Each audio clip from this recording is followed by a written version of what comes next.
Hello again, everybody, and welcome to episode 38 of VIBELAND Sports. I'm Todd Miller, joined tonight in studio by Casady Fletcher. Good evening, sir. How's it going? We're about the same, I think.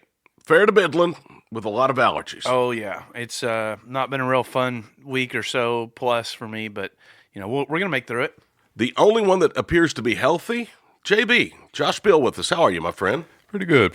Trying to stay healthy. I know I need to probably quarantine myself from you guys, but I think what we have isn't contagious. Let's and one of us is on an antibiotic, so yeah, it should be good. He's probably the guy you want to go over and sit by.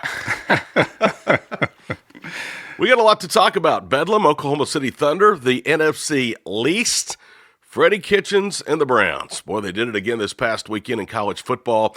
The playoff scenarios, we see it all coming up on episode 38. Before we get started, guys, I want to take just a moment and say how heartbroken I was this past weekend that Allan Trimble, the longtime head football coach at Jenks, passed away after a 3.5-year battle with ALS. It forced his sudden retirement about 2 years after he was initially diagnosed in 2017. He was a guy that I really wanted to get on this show. I never had the chance to meet him. I never had the chance to interview him. And the loss, I think I can truly say, is mine.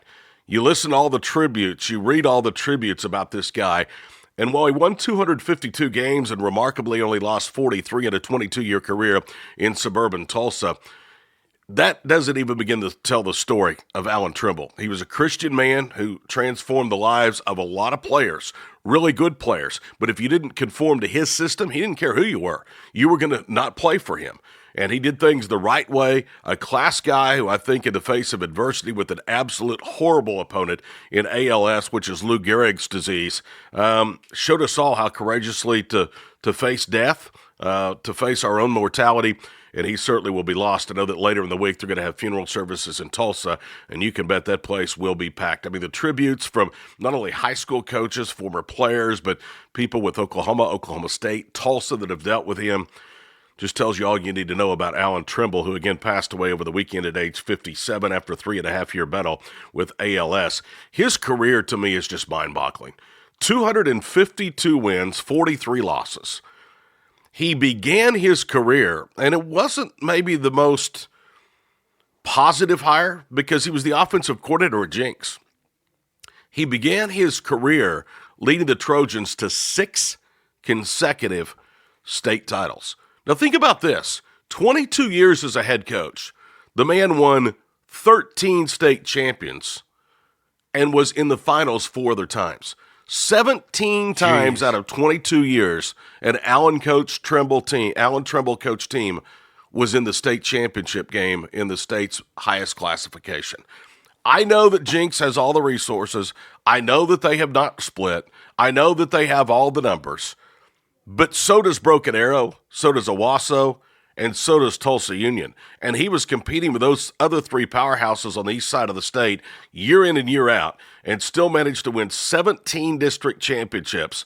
And how about this? In 146 career district games, the Trojans under Allan Trimble, 134-12. Guys, that's mind-boggling. Those are just ridiculous, like video game numbers. You would like to have that in your fantasy football league, let alone literally taking high school kids and lining them up from week to week against other high school programs. And again, I know Jenks had the superior talent most of the time, but they still had to battle the heavyweights in the eastern side of the state, and he was the dominant program. Plain and simple. Plain and simple. To me, the guy is as good as any coach that has ever coached any sport in the state of Oklahoma. Yeah, there's basketball coaches that have lots more wins, but when you go to the championship game of your respective sport 17 times in 22 years, that is mind-boggling. When you win 6 consecutive state championships to start your career, we'll never see that again. No. Never see that again. So again, our thoughts and prayers go out to the Jenks family, the community in Jenks, and the family of Allan Trimble and all of his friends as they mourn the losses we all do in high school sports in Oklahoma at the passing of a great man at the age of 57. Let's talk about Bedlam football. Oklahoma State got together on Saturday night in Stillwater. Sooners 34, Cowboys 16. I will start off by saying this, and I'm sorry Kelby's not here because Kelby's birthday, I'm sure, had to be ruined because his Cowboys lost to the Sooners. But I give it up to Oklahoma State. Oklahoma State didn't have their best receiver, who arguably, you could make a point, is the best receiver in the country. They didn't have a very talented freshman quarterback. Basically, they were reduced to Chuba Hubbard and still hung in the ball game against a Sooner team that I thought, and I was there, I thought OU played very well. I thought they pushed Oklahoma State around the field and dominated the game, but the Cowboys didn't back down. And, again, they were very shorthanded, especially in the offensive side of the football. But I thought going into that game, Casady, if OU doesn't turn the ball over, they're obviously the much better team. And they win the football game, and sure enough, for the first time in a month or longer, they didn't commit a turnover. Yeah, and in fact, they were the ones who were really forcing a lot of turnovers. Or there was the Parnell-Motley interception that was overturned in the first half. The interception that wasn't an interception. Yes, that I still think that if that was counted, the Sooners are set up. They were going to score another touchdown, I believe, and then the route would have just been on. But I really, a lot of credit goes to Lincoln Riley and Alex Grinch getting that offensive defense ready to go. I mean, my gosh, the defense was flying around all over the place. That first drive for the offense, they went just right down and scored in like 4 plays. That was what you wanted to see. They came out, punched them right in the mouth, and took a very early lead, a little over 2 minutes to score, I think, and then really never looked back. So what you want to see to close out the season for the Sooners, who are still fighting for their playoff lives, and now you got a really big test if you're the Sooners coming up against Baylor. But I think if you play similar to the way that you did against Oklahoma State at times, I saw a lot that I really liked. JB, your thoughts on Bedlam 2019? No, just to allude to what Casady was saying, Motley's pick, it was pretty much a momentum change. Sadly, looking at the review, I felt differently about the call, but that's neither here nor there. But Motley's forced fumble, the recovery, just little things that kind of add up to the momentum. That definitely keeps the. He mentions Parnell-Motley, and I don't think it's any coincidence that the Sooner defense over the last 3 weeks to a month has been playing much better, and Parnell-Motley has been playing his best football as well. The guy's a good player. Oh, yeah. And I don't know what you think about the replay. Look, fine, use replay, but if you can't review something and get the call right, then don't use it. I mean, there's no way that guy was not in bounds. You can look at it and see. Here to there, I still thought Parnell-Motley had a great game, and again, back to my point, I don't think it's any coincidence that the Sooner defense is playing better as his production has risen. Absolutely. And he was all over the field. He was making tackles. He was forcing fumbles. He finally got himself an interception late in the game there. He was kind of the heart and soul of that defense for most of the game, I thought. Really makes me sad that Alex Grinch is not up for the Broyles Award, the Assistant Coach of the Year, but in the end, I guess, really, who cares? I mean, we all know what he's done in Oklahoma. He's taken that defense, which statistically was one of the worst in Division I football, to 28th nationally. And the Sooners this year became only the second program in the history of the Big 12 Conference to lead the league in total defense and total offense. And that is a direct reflection of what Alex Grinch has done in just 1 year. And now recruits are starting to take notice as well. Kennedy Brooks, JB, I had another good game. This guy really has stepped up over the last 3 or 4 weeks with the loss of Trey Sermon. Yeah, it's really interesting. Looking back, it's kind of interesting how Lincoln Riley didn't really utilize Kennedy Brooks until the end of the season, which I'm kind of glad he did, kind of saving the best for last. So he had a really good complete game this past weekend. He looks more like the Kennedy Brooks a couple of years ago that everybody thought had superstar written all over him. Then Trey Sermon kind of supplanted him. That's what great teams do, guys. It's just the next man up. And Lincoln Riley seems to always have that next guy up mentality prepared. And I thought it really paid big dividends Saturday in Stillwater. Yeah, and then Stevenson there at the end of the game was ripping off huge runs when he got his shot. So I just thought it was whoever the Sooners were lining up in that backfield, they were running downhill, and they looked very good doing it. Kennedy Brooks, massive game for him, was out there really outshining Chuba at his house. was averaging, I think, over 8 yards a carry for the game. That was very impressive, and just was out there tearing it up. And Oklahoma State really had no way to stop him. Chuba Hubbard, I'll tell you what, I'll give it up to that guy. Man, he is completely worn down. He has been the bell cow in Stillwater. In the last month, he's had to be the bell cow, with now Spencer Sanders out, and then, of course, Tylan Wallace going out even further back in time than that. But class guy, terrific running back, my opinion, the best running back in the country. I don't care what the voters are going to say. He should win the Doak Walker Award, but who knows. Great kid, great player, 24 carries, 104 yards. Again, he gets another 100 yards, but OU made it very, very difficult on him, and I thought that was really, really key. I was concerned whether or not they could get him off the field. I mean, he's been doing it against everybody all year long, but they had a great game plan going in. Let's talk about Mike Gundy for a minute. Cowboy fans are really disenchanted with the best football coach in the program's history because he's 2-13 against Oklahoma. I can't imagine if I were an Oklahoma State fan, and I'm being truthful about this, I could not imagine my favorite team almost never beating its biggest rival. I can't imagine how frustrating that would be. Some people want Gundy gone. Okay, if you get rid of Mike Gundy, I think one of two things are going to happen. You're certainly not going to get near as good a football coach. Second of all, you may get a good young coach, but it's going to become a stepping stone job. You won't see a Mike Gundy there for almost 2 decades like you have now. So be careful for what you wish for. I understand some of the frustration with Mike Gundy, but Oklahoma State does not have the athletes that OU has. They never have, and they're never going to. Sorry, Cowboy fans, that's just the cold, hard facts of it. Now, I understand why they are frustrated and want more wins than twice out of 15 years, but do they have a little too high of expectations in Bedlam? And before you answer, Casady, I want to tell you this. I've been to a lot of Bedlam games in Stillwater, and I have never been to a Bedlam game, and I'm not talking for everybody in the stadium because I didn't talk to everybody in the stadium. But the people I was around and the people I was around in my seats, I've never seen a more defeated attitude.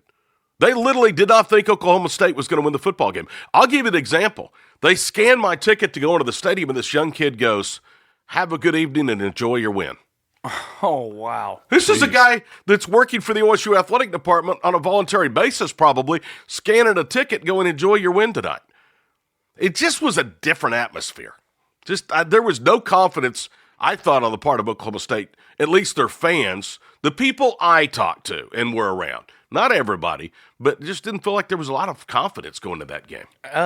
I think, too, and I hate to be the guy that brings it up, but historically, they're not really far off pace from what they've always done against Oklahoma. Yeah. I mean, they generally average, Oklahoma State beats Oklahoma a little less than 2 times per decade, and that's crazy to even say, but, Mike Gundy is a little bit under that average, but I think one more win for him, and he's going to be pretty close to the all-time average for Oklahoma State against OU. And so, look, I think it's just one of those deals where OU has had Oklahoma State's number from day one, and there's something different. When OU goes into that game, they expect to win, and Oklahoma State expects Oklahoma to win. So when both sides think that OU is going to win, it's really never a wonder to me that OU has had so much success. And I'm not certain that what you're saying, Casady, doesn't start with a head coach. Mike Gundy is ultra-conservative by nature in his previous 14 games against OU than he is against any other team, including Texas. Yes. No, and I think you're exactly right. He's been in that program for many, many years, been a part of it or around it, and I think that there's just something about it, that culture. Again, it's hard to reverse something like that when you look up and you realize that Lincoln Riley now, in his 3rd season as a head coach for the Oklahoma Sooners, has more wins in Bedlam than Mike Gundy in over 15 years.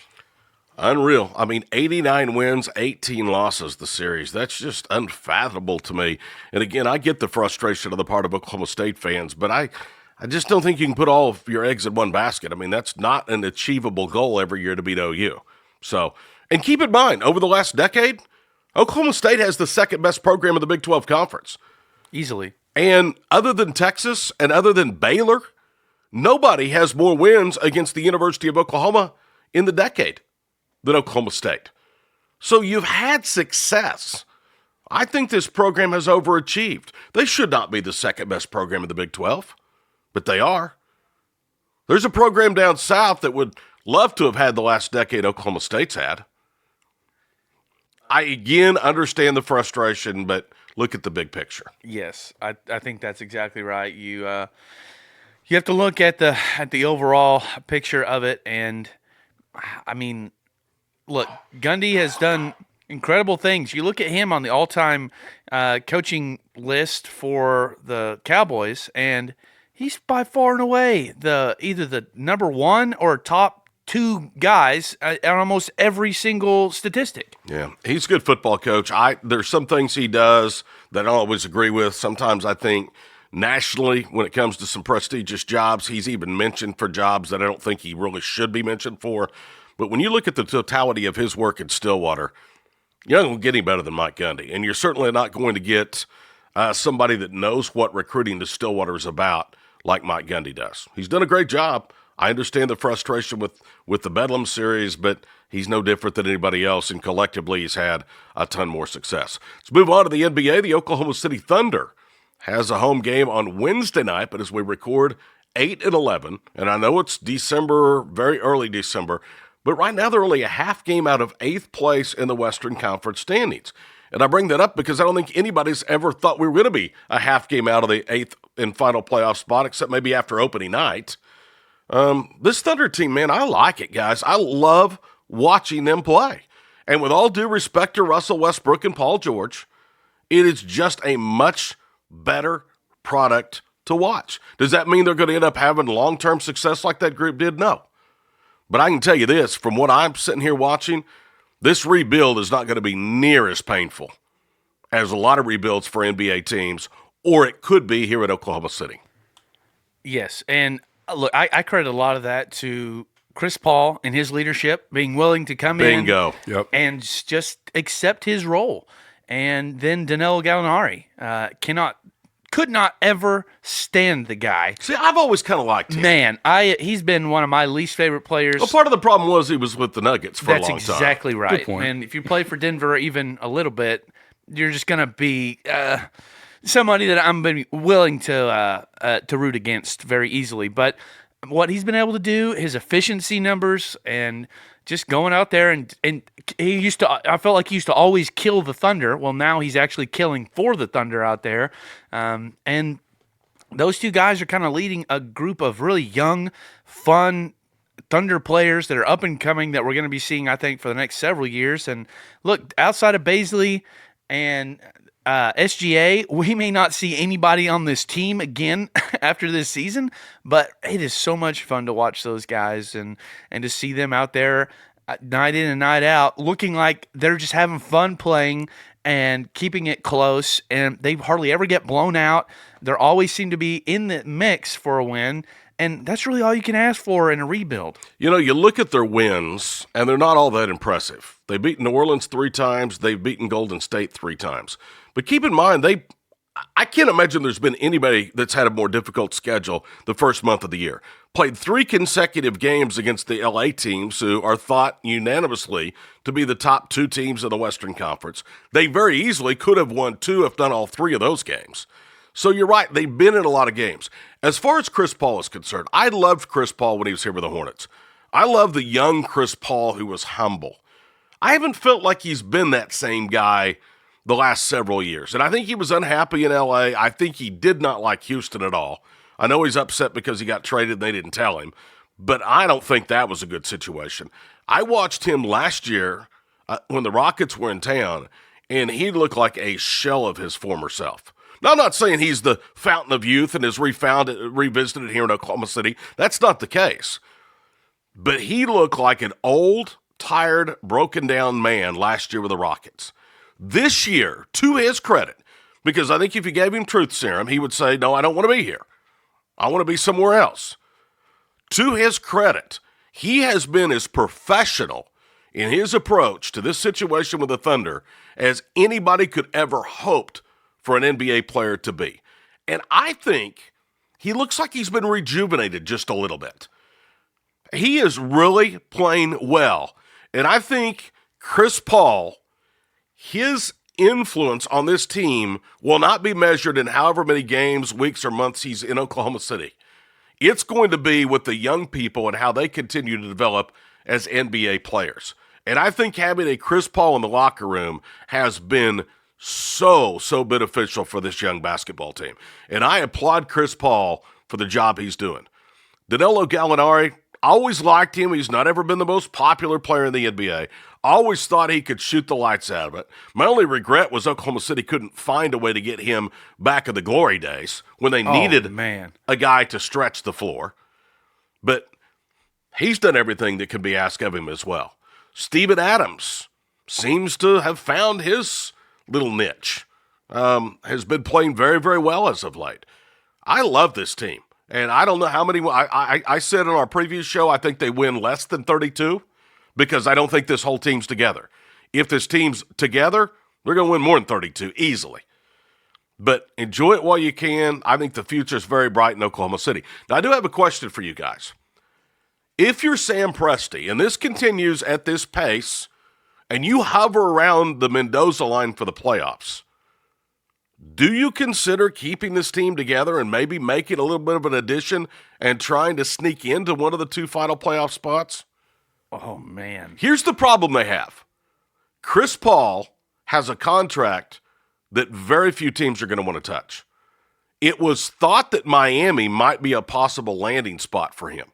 The Heat are playing extremely well right now, so I don't know why you want to shake that up. And I don't think they're going to be willing to part with maybe what Oklahoma City wants them to part. So now, what do you do with CP? And then Gallinari. Everybody thought the Thunder could ship him out to Portland, and that was probably the case up until a week or so ago when they shocked the world and went out and brought in Carmelo Anthony. To me, that has taken another option away from Sam Presti in terms of the ability to move those guys. So, having thought about that and thinking about how they're playing and seeing how this team is continuing to develop, is it something maybe you look at that you didn't think at the start of the year you were going to look at? I don't know if I ever thought that the Thunder would be buyers in the trade deadline this year rather than sellers, but I still can't imagine they will be, but I'm telling you, the longer this goes on and this team's competitive, I think it's got to be something you think about. See, and that's what I wonder too, is if do you leverage that and say, look how competitive we've been, you get to trade off some of these assets and get a little bit more in return because they've been playing so well. And so maybe I think you try to keep the team itself playing at the highest level you can, as long as you can. But man, I still just think that a tank is imminent. It's on the horizon for us. And when I say tank, the Thunder version of tanking is going to be way different than what we saw with like the 76ers where, I mean, they're intentionally out there pulling guys in the last 5 minutes because they're up trying to lose. I don't think that's ever, we're going to see that in Oklahoma City. But that would be pretty crazy if the Thunder are able to, in the first year of this rebuild, to sneak in there in like the 8th seed or the 7th seed of the playoffs. And right now that doesn't seem like a far-fetched idea. So I'm you're talking me into it. I think maybe you do get another playoff run here, even if you get swept in the first round. I mean, what's the difference between finishing 8th and finishing 9th? When it comes to draft position, it's very minimal what you're going to get. Well, here's my thinking with it. And again, I don't know. Sam Presti has a plan, and he's going to stick to it. And I don't know that this team, I'm not preaching that this team's going to stay in contention the rest of the year. Even as they're comprised, I don't know that that happens. 82 games is a long time, especially when you reside in the Western Conference. My only thinking is, so what if they land in the 8th or 9th spot? What if they land in the 7th spot? Who cares? They've got so many assets. If they really want to move up in the draft, they could move up in the draft. You're exactly right. Without having to quote-unquote tank. So I don't know. I do think those draft picks will not all be spent on drafts. I think it's going to be the way that they rebuild this team, and it may be in terms of trading for superstars. There's a lot of cards that Sam Presti has to play with, but it's just kind of an interesting thought, I thought, the way Oklahoma City is playing right now at 8-11. What do you think, JB? It is a really good thought, but I'm going to have to be that guy. I prefer long-term. Like, I know it is going to be kind of rough. I think Sam Presti does too. Yeah, just looking back on what he said on the press conference saying he prefers the sustainable, meaningful basketball at the end of the day, that kind of rings true to me in that sense. Just, I don't know. I do love the way that the team is looking right now, and we pretty much have all the poker chips when you think about it, but I kind of want to see how he does it again, see how he builds the team up from basically what he has right now. So I can tell you he's going to move these guys if he can, regardless of where they're at. It's just a thought, thinking out loud, because of Chris Paul's humongous contract. He doesn't want that. That has a chance to hamstrung this franchise more than moving to acquire another free agent.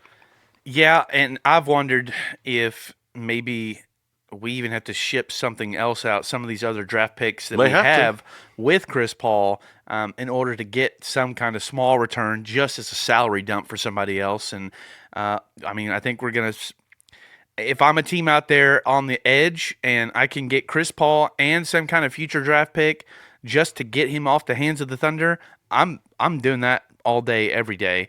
And I wonder if when we get closer to the trade deadline, once Christmas comes around and we see where these teams are head after the new year and everything and what's shaken out, if a team is on the borderline, he's a guy that can definitely make a difference. I still think there's going to be somebody that's going to need a Chris Paul. Absolutely. He can make a difference on your team.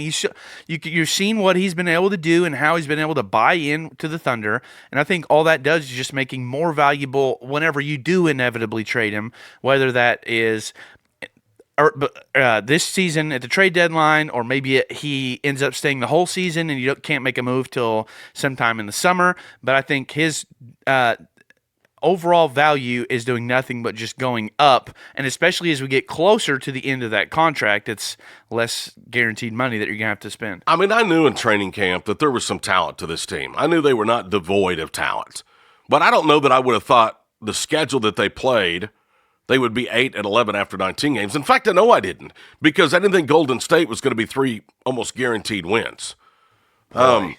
So it's fun. It's fun just to even be talking about this and thinking about this and just be pleased and enjoy the way this young team's playing. Because, folks, I'm telling you, if you have tickets and you like just to stay home, shame on you, because you're missing a really, really good treat.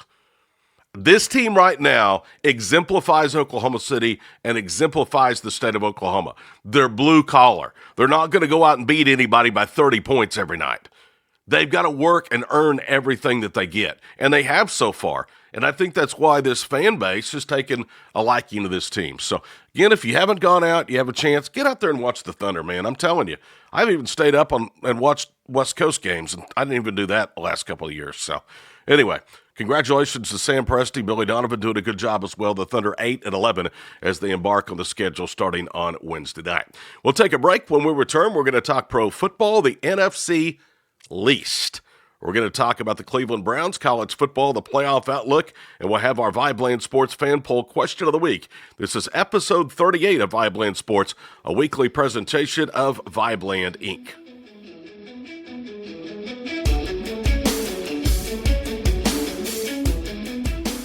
Back at episode 36 of VIBELAND Sports, I'm Todd Miller, along with Josh Beal and Casady Fletcher. KP will rejoin us next week for episode 39. Don't forget to log on to VIBELAND Sports on Instagram and Twitter at VIBELAND Sports. Also on Facebook, VIBELAND Sports. We'll be giving out our fan poll question of the week here shortly. Let's talk about the NFC East. What a train wreck. Jeez. Let's put it in perspective. The Dallas Cowboys are 6-6. The Philadelphia Eagles are 5-7. The Washington Redskins have 3 wins, and mathematically, they still have a chance to win the division. Dallas gifted Philadelphia the division, in my opinion, on Thanksgiving Day with a horrid performance against a good Buffalo team. The Eagles then took that gift and just shoved it right back in their face. losing to the lowly Miami Dolphins, a game that they led at one point 28-14. Philadelphia still has 2 with the Giants and 1 with Washington. Dallas closes at Chicago and at home against the Rams and also the Redskins. Favorable schedule still favors, the easier schedule still favors Philadelphia, but man, what a dumpster. Growing up, do you guys not all remember, and I'm older than you, but the NFC East used to be it. Yes. That used to be the division in football. And now it's an absolute joke, maybe behind the AFC East, which as a Cowboy fan, I shouldn't say much because Dallas went 1-3 against that foursome this year. Jeez. It's been awful, especially as much talent is on those rosters at the top. With Dallas and Philadelphia, there's no reason that either one of those teams should have losing records. I mean, or even should be 500. I thought it was going to be whoever first to 12 wins was going to win that division going into it. Obviously, that's not statistically possible at this point, but that was kind of where I saw this division with the talent, again, on the field that those guys are putting out. Now, Washington and New York have just fallen off the face of the earth the last several years, and so I kind of expected this from them. But when you've got Dallas and Philadelphia both playing some of the worst football I've seen. If you remember, Casady, I had both of them, the Eagles and Cowboys, going to the playoffs. And as rightly you should have. When they're playing as poorly as they are right now, I just don't know what the remedy is other than just maybe. For the Cowboys, I think it's pretty easy. You replace the head coach, and I think I don't think that's the only problem. Jason Garrett needs to be gone. Yes. Jason Garrett needed to be gone 2 or 3 years ago. Yes. And here's what blows my mind. Since I wasn't here last week, all of a sudden Jerry Jones has seen the light. After Dallas goes in horrible conditions, got no breaks from the officials, and still had a chance to beat New England, and he absolutely loses his mind. Dude, you've had a lot of other opportunities to lose your mind over the last 2 or 3 years when that guy should have been out of there. And all of a sudden, it's all about losing to the New England Patriots, how disappointed you are? Are you not disappointed when you lost to the Jets? No kidding. I don't understand. Jason Garrett is a problem. He is a major problem. But I'm going to tell you, and our fan poll question is going to address this in a minute. I don't care who you bring in. As long as Jerry Jones is Jerry Jones, he's the general manager, nothing is going to change in Dallas. Nothing. He won't buy into spending money in the defensive secondary. It's a joke. Go out and give a big contract to a guy in the secondary that can help your defense. The defense is very poorly coached. Rod Marinelli, least we forget, as a head coach in the NFL, was fired because he went 0-16 with Detroit. Phew. And we're seeing this year how difficult 0-16 really is because the Cincinnati Bengals now have a win. The Miami Dolphins have 2 or 3 wins. Rod Marinelli is your defensive coordinator. And that, again, is not all on him. It's just, it all starts with Jerry Jones. And that's what I tweeted out after the New England game. I said, good for Jerry Jones for being upset. But he's never going to be upset and disappointed enough to do what it takes to rectify the situation in Dallas, and that is to fire himself as general manager. No, I agree. Like, it all starts with the GM, and his philosophies and everything kind of trickle down to the coaches, trickle down to the staff, trickle down to the players. So, I must have missed the games this weekend, but I can only sense the frustration with these teams. I mean, I feel like it's inexcusable at this point to have such high expectations the Cowboys had going into the season with playoff hopes. So hopefully they turn it around. And I've said this, Casady, about the Cowboys. I think Jerry Jones wants to win. I don't know if Jerry Jones wants to win as much as he likes his ego. And it's easy to get tears in your eyes after the locker room against Buffalo. It's easy to throw your coaching staff under the bus after a rain-soaked loss in New England.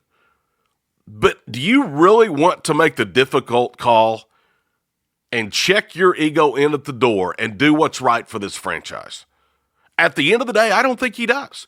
So that's why when he says, I want a Super Bowl, I don't know that I believe that, because I don't believe he's willing to do what it takes to get to the Super Bowl. And that's why I say Jason Garrett's only a small portion of this equation. I agree with that. I will say you put just about any other coach in there, and I think you're going to get better results from the guys on the field at the time. But you also have to change the personnel on the field, and like you're saying, that starts with the GM. And until he gets out of his own way, we're always going to have these problems in Dallas as long as Jerry Jones is the owner and the GM and the guy that makes the first decision and the second decision, and nobody can question him. And it's whatever he wants and whatever he says goes. And obviously that has not worked out for the Cowboys for several, decades now, going back to the 90s when this team was competing for Super Bowls just year in and year out. That's the level of expectation that I think that Cowboys fans still have, and as rightly they should. They're one of the best franchises historically in the NFL. But you have to get out of your own way. You've got to get rid of Jason Garrett. There's a lot of problems with that team. There's a lot of problems in the NFC East in general right now, and it seems like it's contagious. It's affecting everybody in that division. In my statement, I don't want anybody to think I don't think Jason Garrett's a big problem. That team is very undisciplined. They're not coached well. He should be gone, but he is not the only problem in Dallas. And you could go back and look at coach after coach after coach after coach in Dallas, and there's one common denominator, and that's Jerry Jones. He has not had what I would say a great or real head football coach since Bill Parcells left. Wade Phillips has had success in the league in Denver and in Buffalo as a head coach, but by and large, he's a defensive coordinator. No real coach, in my opinion, is going to want to go there and work for very long. I've said this. Everybody talks about Lincoln Riley. To me, and Toby Rowland said this when he was on our show. Mm-hmm. He said the one thing about Lincoln Riley is he's from Texas, and did you grow up, and that is your ultimate goal, is to be the head coach of the Dallas Cowboys. Because if it's not, the way the Dallas Cowboys are structured, it is not a better job than the University of Oklahoma. The pay's not going to be that much different. You have the run-of-the-mill at OU. You work for a terrific athletic director. In Dallas, you're going to get paid handsomely. You're going to have the spotlight of being the head coach of America's team, but you're also going to deal with Jerry Jones. Now, don't let me mistake people by saying I think that the OU Sooners is a better job all the way around than Dallas. As it's constructed right now, to me, it would be. I agree. Dallas should be the most coveted job in all of professional sports, in my opinion.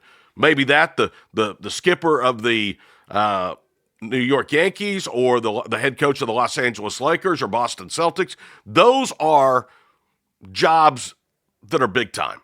But the way Dallas right now is structured with Jerry, I don't know why any coach that's worth his salt wants to go down there. You know what you're going to get. You're going to get him stand outside the locker room and give his news conference every game. And he'll say whatever the hell he wants to say about you, your players, or anybody else. He never takes blame, Casady. Nope, that's exactly right. He just tries to throw everyone else under the bus and put the least amount of spotlight on himself, who's the guy that hired every single person that he's throwing under the bus. At some point, the buck has got to stop with the guy at the top, and he does not want that responsibility. And like you're saying, he's going to go out there and say whatever he wants, and it's ridiculous. I can't believe sometimes that he is as arrogant as he is when it comes to what to do next with the team. He just needs to step aside, let someone else in that position. He can still be the guy that sits up there in the box and has his game, and he's going to be on TV all the time, and he can have his elevator that takes him straight to the field and be on the sideline and root for the guys or whatever. But he does not need to be making personnel decisions. He does not need to be making any other decisions other than just writing the checks for whoever he's paying to make those. As far as an owner, on the business side, there's nobody else better than professional sports. Mm-hmm. He bought a franchise for $100-some million. It's now the most valuable sports franchise in North America. He's a terrific business person. He's very intelligent. He's just not a football general manager, and he's not willing to change. And therefore, I don't see anything else changing in Dallas, which brings us to our fan poll question of the week. There's a lot of names being tossed around. Who do you think will be the next Dallas Cowboys head coach? Is it A, Urban Meyer, who's getting a lot of talk these days? Is it B, New England Patriots offensive coordinator and former Denver head coach, Josh McDaniels? Is it Lincoln Riley at OU, or is it D, somebody else? Log on to @VIBELAND Sports on Twitter. We want to hear your opinion of who you think will be the next head coach in Dallas: Urban Meyer, Josh McDaniels, Lincoln Riley, or someone else. All right, speaking of a dumpster fire, let's talk about the Cleveland Browns, who yours truly, I'll raise my hand, picked to win the AFC North. What a joke. Why did I believe in this franchise? There is so much dysfunction at the top of that organization. They're not a stable organization. If they were, Freddie Kitchens, who we've talked ad nauseum on this podcast about, would never have been an NFL head coach. He was a coordinator. And they hand him the reins in Cleveland. Freddie Kitchens is a moron. I don't know if you guys saw what he did. There were shirts printed that said Pittsburgh started it. Last week, the head coach of an NFL team, Freddie Kitchens, went to the movies and wore that shirt. Come on, guy. Jeez. That's pathetic.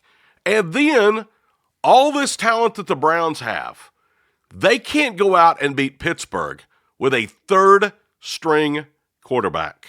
A third-string quarterback. What kind of franchise is this? You've got all the talent in the world on the offensive side of the football. Defensively, you still should be playing much better than you are. And there's Freddie Kitchens. Hopefully, if you're a Browns fan, and I'm not a big Browns fan, but I do root for him because of Baker, hopefully the little shirt incident with Freddie Kitchens after a loss against Pittsburgh and a third-string quarterback spells the end of that jokester on an NFL sidelines as a head coach. You guys have any thoughts? God, I just hope it's a wake-up call for the Browns organization, but you can't feel as bad as the Browns fan that went on a rant and jumped into Lake Erie after the revenge loss to the Pittsburgh Steelers.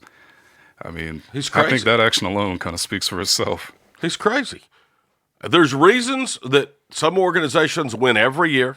Yep. And there's reasons why some franchises never win.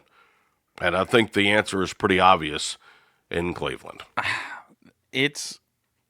Look, I thought that Baker was going to be able to change the culture on that team, but it is so soured, like you're saying, Todd, from the top, that it may just be an uphill battle as long as he's there. And, man, it's pretty hopeless, I think, if you're a Browns fan. You get one little glimpse of hope last season. Oh, yeah, hey, look at this. And you go after, make some big free agency acquisitions, and then you're right back to being the Browns again, even with a better lineup and a better roster. Doesn't matter. They're still the Browns, and until some serious changes are made, they're going to continue to put up the results that you expect from the Browns. If I'm a big-time Browns fan, I am thanking the Lord above that they didn't beat Pittsburgh. Mm. Because if you beat Pittsburgh, there's a very good chance you're going to finish 9-7. At 9-7, John Dorsey's not going to fire Freddie Kitchens. He doesn't want to admit he made a mistake. Well, guess what? They ain't going 9-7. So that might have been a little bit of a blessing in disguise if you're a Cleveland fan, that maybe that did, along with some other antics by Freddie Kitchens, seal his fate. The mistake by the lake, Freddie Kitchens. All right, let's talk about college football. This weekend, heading into championship weekend, we know that Ohio State, LSU, Clemson are all locks for the college football playoffs if they win, and they all should win. That leaves one spot in now probably three teams. And Alabama, thank the Lord, is not one of them. Because finally, it took a controversial ending at a field goal to boot them out, losing to Auburn in the Iron Bowl. It comes down to OU or Baylor or Utah. There's a whole lot of scenarios. What if Ohio State or LSU or Clemson loses and Utah and then OU Baylor? I mean, a lot of things could happen. Let's assume those three that I mentioned do win. It comes down to OU or Baylor or Utah. If they win the Pac-12 championship, and they got to beat Oregon, a talented Oregon team, what happens? Who gets in? Man. To me, it's easy, or it should be easy. It should be the Big 12 champion. I agree. And especially if it comes down to OU and Utah, because OU has so many top 25 wins that Utah cannot boast. To me, it's cut and dried. And would have a top 10 win in the championship weekend. Yeah. Where Oregon, the last I saw, they're around 15 or so, somewhere floating around out there. So it would still be an okay win, but it's not going to be the quality that OU would have at that point. And look, I know people have said, well, it's the style points for Utah, and they're out there blowing people out. Listen, they're not playing anybody. They're not playing top 25 teams. No. The Pac-12 has not been great this year. I'm not saying that the Big 12 is the juggernaut of college football, but you look at the schedule that OU has played and the schedule that Utah has played, and it does not match up at all. OU takes they win that. And if they both are one-loss teams that won their conference championship, you have to put the Big 12 champion in, I think, because of the strength of schedule. And I think if Baylor were to beat OU and Utah were to beat Oregon, that's where it gets interesting. I don't know if Baylor jumps. I still take Baylor. They're going to have more top 25 wins, and if they beat OU, they will have beaten every team on their schedule. That's a good point. Every team on their schedule. To me, it's OU or Baylor. Utah, in my opinion, is out. Here's the problem. I think people for television ratings don't want Utah. No. If you're a Utes fan, do you want OU or do you want Utah? If everything's somewhat even. OU consistently has some of the highest rated games in college football, week in and week out, year in and year out. I think the name, the tradition, if nothing else, OU wins out over Utah. But again, I think they have all the points.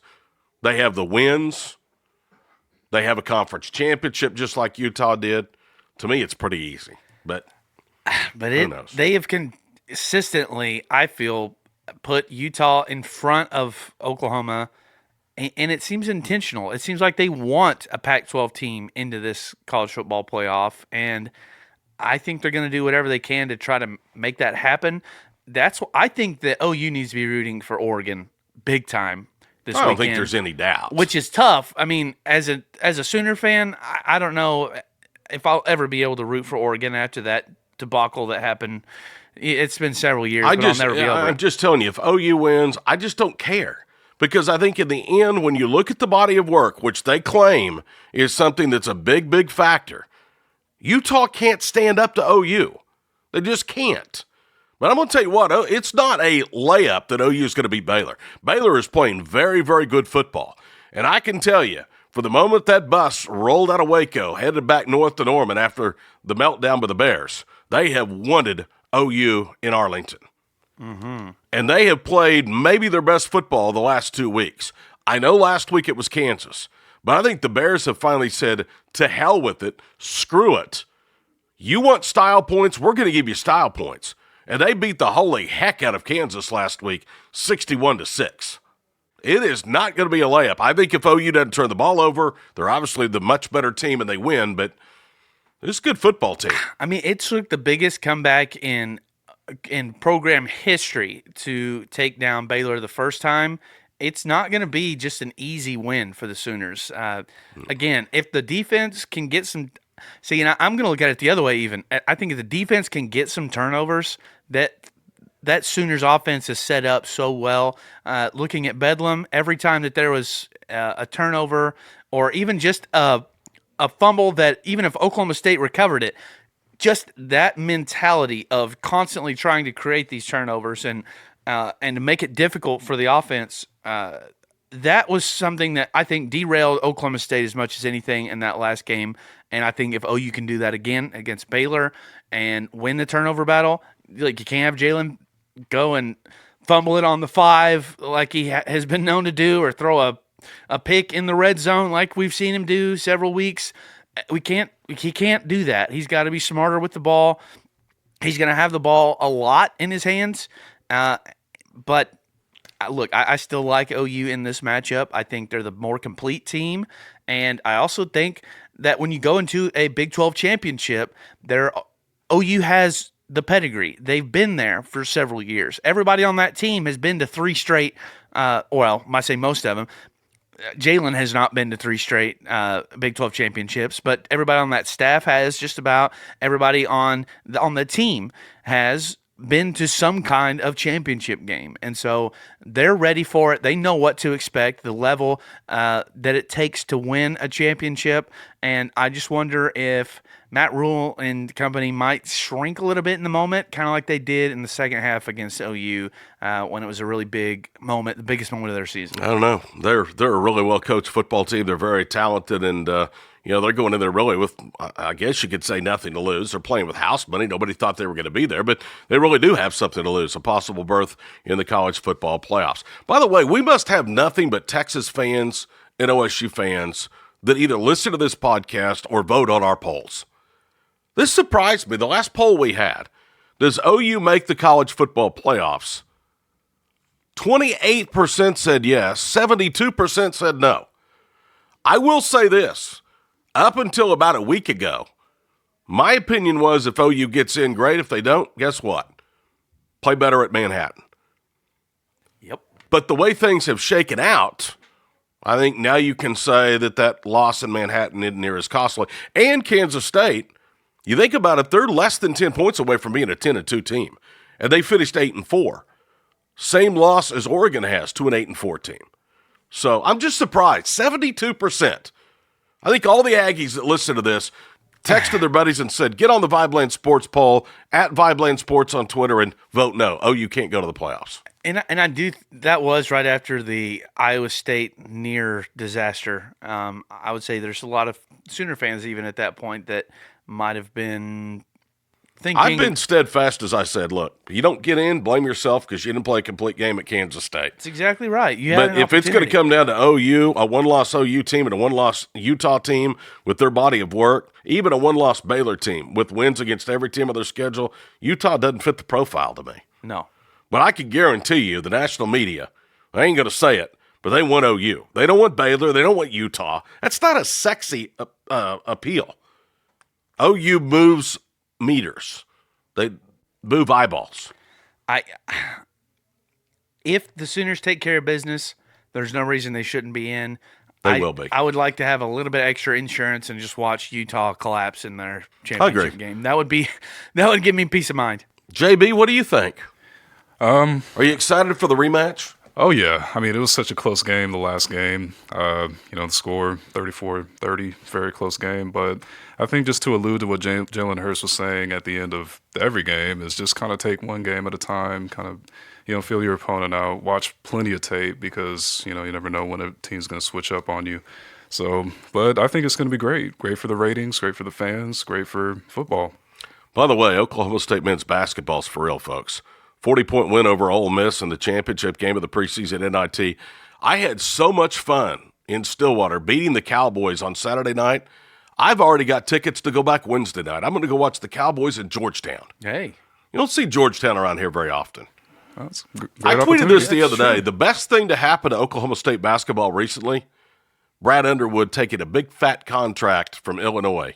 Not that he would have had success, but Mike Boynton is a better deal. And he's a lot cheaper right now. And that guy is bringing them in, bringing the talent, winning the games. He's the real deal. It's going to be exciting this year in the state of Oklahoma for hoops, I think. OU's really good, but they're really they're young. And you see that youth when they throw an egg up against Stanford and then go back and beat Missouri basically in a home game for Mizzou. Yeah. So. Yeah, that start against Stanford, they just buried themselves where they could never come out, I think. Okay, JB, do you have anything else? We just want to hear your voice. Don't you wish you could clone that voice, Casady? Oh, man. Goodness. Well, I feel like I'm better with the script. I mean, we could give out a number for people to call, and they could just talk to him.